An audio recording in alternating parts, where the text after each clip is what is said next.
Where's your taxi licence? Oh, it's in my other car. We're paying through the f***ing nose for tax and insurance and everything else, and you coming in working for nothing. I don't work for nothing. You don't work neither the f***ing nose, but you don't even have a licence. It took me ages to make that sign, but... I don't give a f***. No? So how's the morning been for you anyway? It's all right? Do you want to get in? Yeah, I am. You guys.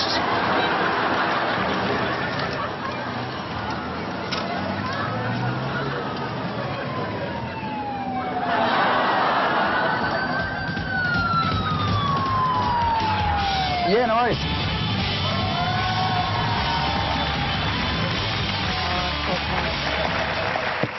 That's crazy. And, the funny thing was when, of course, I did the old line as soon as he got to the window. I was like, "So, what seems to be the problem?" I just thought the funny was writing engaged on the thing. Yeah, because just in case anyone flagged me down, they'd go, oh, you got that one. Okay, fair enough. How annoying is it when you're hailing the taxi and the light's on? You know, you got to clear it with people that they know you've got a passenger in the back. It's the most stupid stunt I've ever seen. It's very, very funny. Thanks very much. And that's a compliment under the circumstances. How did the taxi drivers respond? We could see them kind of pretty peeved about it. Did they calm down then and have a laugh? Or? It was weird.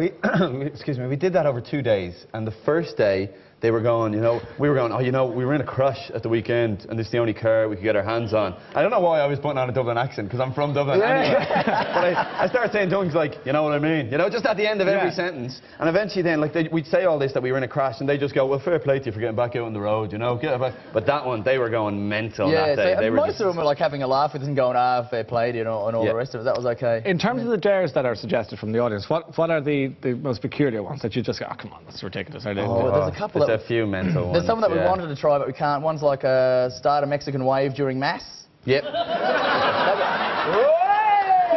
But you can't film in a church, and that'd be even worse. Which is a shame, because there's a lot of bitter people from relationships out there as well, because a lot of people have dared us to go in to the middle of a wedding just before the vows are said and go, hey, I slept with her, and then when you get up to the altar, go, oh no, that wasn't her actually.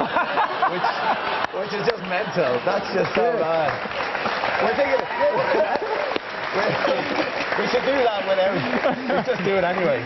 We should do that, I'm sure if we ruin someone's magical day, they'll be like, oh, the Dare Show, that's fine then.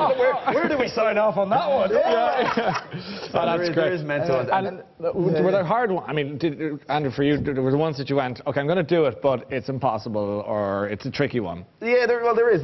I really am hesitant about doing everything. Yeah. I really, I'll try and make up the most excuses for things. We were doing one which is hard to do, which both of us were finding hard to do, was to go to Belfast and do a Love Munster parade in Belfast. A return leg. So I was coming up with excuses like, it's going to take 2 hours up, 2 hours back.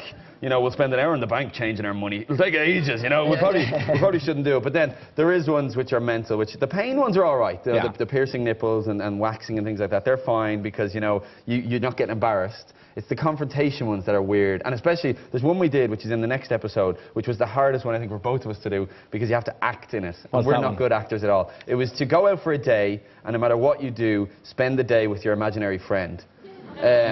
So we hit Tower. We went out to Tower, the square in Tower. Why was that so hard, apart from seeming like a bit odd? Because you've got to act mental, right? And mental people don't have a block that normal people have, right? So we'd get to that block and go, wait, we're not mental. What the hell's going on? And then have to get past that. So it was very weird to do. I was doing a thing where I went up to a baker's and I ordered 3 things so that my hands were full. And then I go to, was it Frank was my imaginary friend? So I go to Frank, right? I'd be like, yeah, Frank, just grab the wallet there. Will you grab the wallet? And she's looking at me and I'm standing there with the 3 things going, just grab the wallet. It doesn't mean you're gay, Frank. It doesn't mean you're gay. Take the wallet.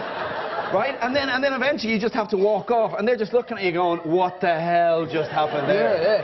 Very hard to do. And Ralph and me, he's my imaginary friend. He's in the audience there, he's over there. He's dressed up tonight. We were having races up and down the escalators, the up and down, and there was a lot of people with us leaving down. And we got stopped, so he'd be on one, I'd be on the other, going, oh, racer. And then the security guy from the shopping centre came over and he was like, hey, stop that now, stop that. And I was like, hey, he started it. You're all right, and just walked off. the basis of what's so original about the programme and why I liked it so much on Monday was that, apart from the fact that you're new faces, always nice to see that, new talent emerging, but also the fact that the audience get to decide, no, good faces too, the audience get to decide, you know, the dares. It's a very democratic programme in that sense. So we asked our audience for some suggestions. Damian, or at least not Damian, but Liam and Jennifer Byrne, yes, where are they? They're you guys, okay. Hey. So their suggestion was stand outside a church after Mass and collect money for your stag party. That's very good. That's fun. What, would you like that? What do you think of that one? Well, you know, the reason we shouldn't do that one is, you know, there's loads of reasons not to do that one. That's a good one. That's okay. Hen night too. Oh, we've got to save up for shirts that say Jenny's a tart on them. And like the bunny ears. And the devil's. Brian Daniels, where's Brian? Because Brian came up with one. There's Brian over there. Brian's suggestion was walk into a home store, take off all your clothes and try to use a shower. Or try reading a newspaper while on the toilet, just checking it. That's a good one. That's a good one. I like the shower. This isn't working. While you're dangling around. Hey. Yeah. That's great. Get you shouting at your imaginary friend to help out. Well, come on. Yeah. He's a plumber. But we have another dare here, which is from Deirdre. This is disgusting. Where's Deirdre? I'm going to go up and see. He's off. Where's Deirdre McGuire? Is she up in the audience here somewhere? Put your hand up, Deirdre. Let's have a look at you. Okay, yeah. You are disgusting. In the nicest way possible. Can I ask you, would you mind just popping somewhere else that isn't there? Would you mind? Sorry. Thank you very much. As for you, you're quite the creature, aren't you? Your name is Deirdre? McGuire. Where are you from, Deirdre? The States and here. The States and here. What part of here? Dublin and Colorado. Good. And who are you here with tonight, can I ask you? The 3 women here. The 3 women here? Yeah. Okay. Now, you okay there? Now, you've got quite an interesting story because you came up with an interesting dare for the 2 boys. Would you care to tell us what it is? Well, I sent out a question thing to all my friends. It wasn't me who came up with it. Tell us the dare, please. Right. It's to push a penny around a toilet seat with your tongue. So why would you think that? Like, and the toilet has to be a nightclub in Athlone. Oh, I know. At 2:30 in the morning. Specify. I just threw that bit in myself. Right. What do you think of that one, boys?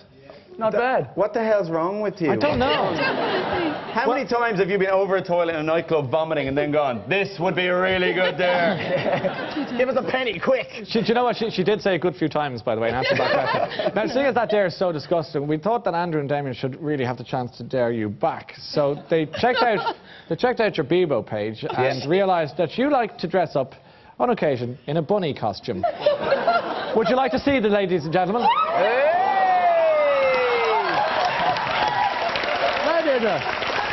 Don't you look the part? That looks great. That's great. My granny watches this. What was going on? Your granny watches this? Yes, you can't show that picture.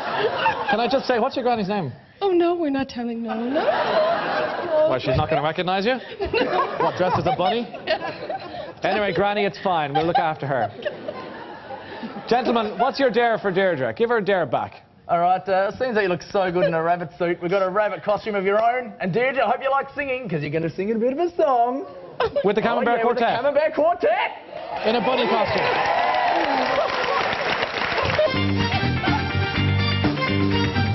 Don't you wish your girlfriend was raw like me?